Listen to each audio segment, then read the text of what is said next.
Hi guys, good morning. ഇന്ന് നമുക്ക് easy ആയിട്ട് മടിയന്മാർക്ക് ഉണ്ടാക്കാൻ പറ്റുന്ന ഒരു ബ്രേക്ക്ഫാസ്റ്റ് റെസിപ്പി നോക്കാം. നമ്മൾ കണ്ട പോലെ ഇതിനകത്ത് ഉള്ളി ഒരു 2 ഉള്ളി ആയിക്കോട്ടെ, പിന്നെ പച്ചമുളക്, ബീൻസ്, പിന്നെ കുറച്ച് ഹെൽത്തി ആവാൻ വേണ്ടിയിട്ട് കോളിഫ്ലവർ, അത് ഓൾറെഡി മഞ്ഞൾ ഉപ്പിട്ട് വേവിച്ചത്. എന്നിട്ട് അത് കഴിഞ്ഞിട്ട് പാനിലേക്ക് കുറച്ച് നെയ്യിട്ടിട്ട് നെയ്യിൽ കടുക് പൊട്ടിച്ച് അതിനകത്ത് ഈ കണ്ട സാധനങ്ങളൊക്കെ എടുത്തിടാം. പിന്നെ നിങ്ങൾക്ക് വേണമെങ്കിൽ ഇഞ്ചി വെളുത്തുള്ളി പേസ്റ്റ് ഇടാം, പിന്നെ കുറച്ച് ഉപ്പിടാം പെട്ടെന്ന് വാടാൻ വേണ്ടിയിട്ട്. അത് കഴിഞ്ഞിട്ട് നമുക്ക് അടച്ചു വെച്ച് വേവിക്കാം.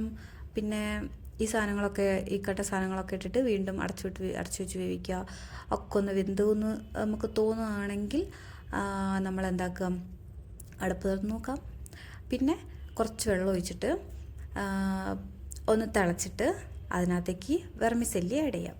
ഓക്കെ, വെർമിസെല്ലി വെള്ളം എത്ര വേണ്ടതെന്ന് എനിക്ക് വലിയ പിടിയൊന്നുമില്ല, എന്നാലും നിങ്ങൾ ഏകദേശം ഒരു വെള്ളം അങ്ങോട്ട് ഒഴിക്കാം. എന്നിട്ട് ഇടയ്ക്കിടയ്ക്ക് അടപ്പൊക്കെ ഒന്ന് തുറന്ന് നോക്കാം, വെന്തിക്കോ നോക്കാം. ഓക്കെ, വെന്ത് ഏകദേശം ആ വെർമിസെല്ലി ഒന്ന് എടുത്ത് പിടിച്ച് ഞെക്കി വെക്കുക, അപ്പോൾ വെന്തോ ഇല്ലയോ നമുക്ക് മനസ്സിലാവും. എന്നിട്ട് നമുക്ക് സെർവ് ചെയ്യാം. ഓക്കെ, ഇപ്പോൾ ഇവിടെ എല്ലാം റെഡിയായി. അപ്പോൾ നമ്മൾ കഴിക്കാൻ വേണ്ടി പാത്രത്തിലേക്കൊക്കെ ആക്കി കഴിച്ച് നോക്കിയപ്പോൾ കുറച്ച് എരിവ് കൂടിപ്പോയി. അപ്പം കുറച്ച് പച്ചമുളക് കുറച്ചാൽ മതി, വേറെ മുളക് പൊടിയൊന്നും ഞാൻ ആഡ് ചെയ്തിട്ടില്ല.